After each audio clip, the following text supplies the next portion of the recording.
part of why I am choosing not to have my own child is because I think it is one of the most important and hardest things you will ever do. And I think children are so sacred. Like I love kids so much and believe they deserve to be in a world that is just safe and like gentle. Like that's just not the world that we live in. And so Yeah. that's why I don't want to bring children to the world, but I want to be part of the Yeah. solutions hopefully, and a village of mothering and child rearing so that my friends who are being mothers do have the support and structures that they need. Step with care towards the precipice. Hold my hand through the dark. See the light, it is breaking. We're mothering new world. Hello and welcome to Mothering New Worlds, a podcast about revolutionary caregiving and world building in the midst of societal collapse and rebirth. I'm your host, Bianca Mabute-Louie. I'm an author, a sociologist, and your thought mother for this journey. And I have conversations with people who show us another world is not only possible, it's already here. Whoa, I feel like in the process of reading that little intro, I woke up. I started the episode asleep and now I'm awake.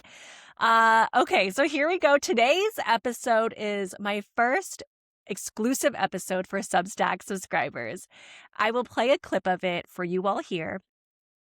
But if you want to listen to the rest of the episode, go to motheringnewworlds.substack.com to become a subscriber, and you can listen to the entirety of the conversation there. I'm trying to figure out the best way to make this whole subscriber thing as seamless as possible, so do let me know how it goes. And if you have any suggestions of alternative ways to do this, call in, okay? I am all ears. I am very tech challenged, and this has been just a little stressful trying to figure out on my own, but here we are. So moving on to today's very special interview, I talked to Denia Perez, an immigration attorney by training, longtime activist in the immigrants' rights movement.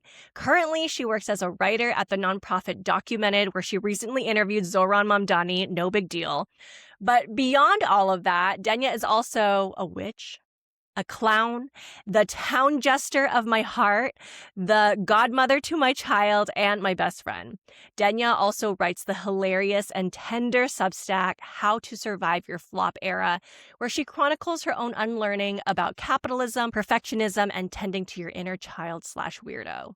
If you listened to my previous episode with Leah Kim, I mentioned my best friend who came to visit me postpartum and literally just did our chores. She walked our dogs, folded our laundry, including my husband's underwear, and just spent time with us in the trenches of newborn babyhood.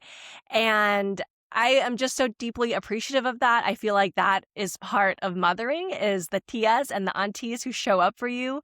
And so, of course, I had to have Denia on the podcast. It was always part of the vision of Mothering New Worlds to center folks who don't have children but are mothers, caregivers, nurturers in their own right. People who are reparenting themselves, creating new liberated worlds for our children to grow up in, and showing us the diversity of ways to nurture life in this world. I hope you enjoy this clip. And again, if you want to listen to the entirety of our juicy conversation, go to motheringnewworlds.substack.com. As a reminder, new episodes come out every other Friday on Spotify, Apple Podcasts, and YouTube. Please like, subscribe, and share with your friends. And you can follow me at Mothering New Worlds on Instagram and Substack. Thanks for listening, and I hope you enjoy. I was born in Mexico, grew up in the Yay, very proud pedestrian, and have just, I think, spent my whole life learning and unlearning. I had this moment the other day where I was like, if astrology isn't real, how come I have an 8th house stellium? And the 8th house is about sex, death, grief, shared resources, but it's also ruled by Scorpio, whose ruling planet is Pluto, which is all about death and rebirth. And I've just felt like the through line in my life and my lore is that I'm constantly dying and resurrecting. Either obviously not literally, because that would make me Jesus, but metaphorically, spiritually, I think my whole life has been this cycle of like, okay, I'm gonna like assimilate, learn this thing, Mhm. master it, or just like get comfortable. And then like as soon as I'm comfortable, it like falls apart. And then I Yeah. have to sort of like rebuild and relearn and come up with like new narratives, strategies, coping mechanisms to help me get through like that death. And but Mm. like the rebirth, as painful as it is, like when I'm on the other side, I'm like, oh, okay, like I'm glad I had to do that. So I think that's like the simplest way to capture my lore is that like I feel like my life has been a series of like semi-tragic events, but like followed by like a period of rebirth and um yeah, just like growth that Mm. has like made me the person that I am today. And then community. Like I think I would not be who I am or have gotten as far as I have in this world without the support of like both bio and chosen fam. And that's like such a big part of my lore and my life is that like I love my people. I'm like fiercely loyal, like as a Capricorn, but then also that means like once you lose my trust or once you lose me, like I'm gone. You're dead to me. Snip, snip. Snip, snap. It's just a switch. Yes, I love it. We're definitely going to talk about all of those things. But the second part of the question is, what is your relationship to mothering and caregiving? In the last, I think, like 2 years, I've started identifying and, like, embrace the childless by choice movement/identity, but, like, I love children and, like, I love my people, and so where, like, the mothering comes in for me and my relationship to mothering is that I've felt like I've been a mother since I was a child, Yeah. like, I'm the eldest of 4. I helped raise my 3 younger brothers who, to me and my parents did not become incels who signed up. Woohoo! Um, I also have nannied, like, both to as a way to, like, pay my bills, but also just, like, in helping friends and loved ones, like, care for their babies, and so I think mothering is such a, like, profoundly sacred and important task, and I think label and skill. Like, it's so many things, but for me, like, my relationship to mothering is really about, like, caregiving and, like, seeing, like, the collective responsibility to, like, care for each other and, like, specifically, like, small humans, like, as central Yeah. to a purpose on this earth. When I had the idea to start the podcast, it was always an intention to interview and talk to people who are childless by choice. And honestly, I feel like you are a big inspiration for that.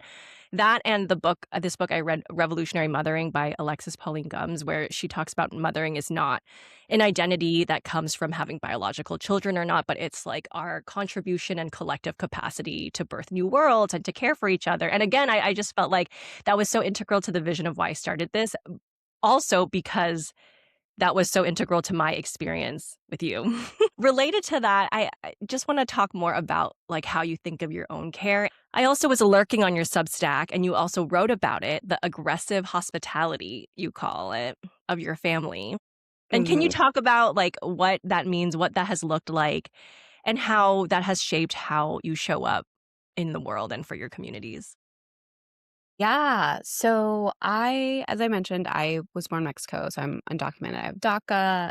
I've lived in this country my whole life, but still in this weird limbo. And so I had not been able to go to Mexico for a really long time and then was able to return. I guess now it's been like more than a year, December 2024. I was there December 2024 to like January 2025. And returning to again, what I coin aggressive hospitality for my family looked like just experiencing a kind of like welcoming and not just like a homecoming, like a welcoming, but just like a celebration of my presence that like I I haven't experienced Hmm. in that way in any other context that made me realize like, oh, this is why I am the way I am and I care so deeply and show my love and care for people usually through my actions. You know, we also are very cheesy too with our words, but I think like aggressive hospitality, how I experienced it and like how I try to emulate that in my relationships is just like showing up for people. Like, I think during the pandemic, I started sending, like, care packages to, like, different friends and, like, when different people are, like, either gonna welcome a baby or just had a baby or, like, their parents are sick, like, I'm like, we're not, like, good about asking. I think a lot of us, or at least a lot of my friends are, like, they are the ones who like to help but aren't always Hmm. comfortable receiving help, and so I'm like, "Okay, how do we sort of flip that on its head, and how can I sort of, like, show up and, like, implement these lessons of care and hospitality I was brought up with?" And I think my way of doing that is, like, providing things that people need, being like, "Okay, you don't have to tell me that you need this, I'm just gonna sort of guess," or, like, Venmoing a friend if they're having a bad day, and, like, just trying to give materially, but also, like, in Yeah. service, in ways that, like, my family has Yeah. done that for me. I hope you enjoy this clip. And again, if you want to listen to the entirety of our juicy conversation, go to motheringnewworlds.substack.com. As a reminder, new episodes come out every other Friday on Spotify, Apple Podcasts, and YouTube. Please like, subscribe, and share with your friends. And you can follow me at Mothering New Worlds on Instagram and Substack.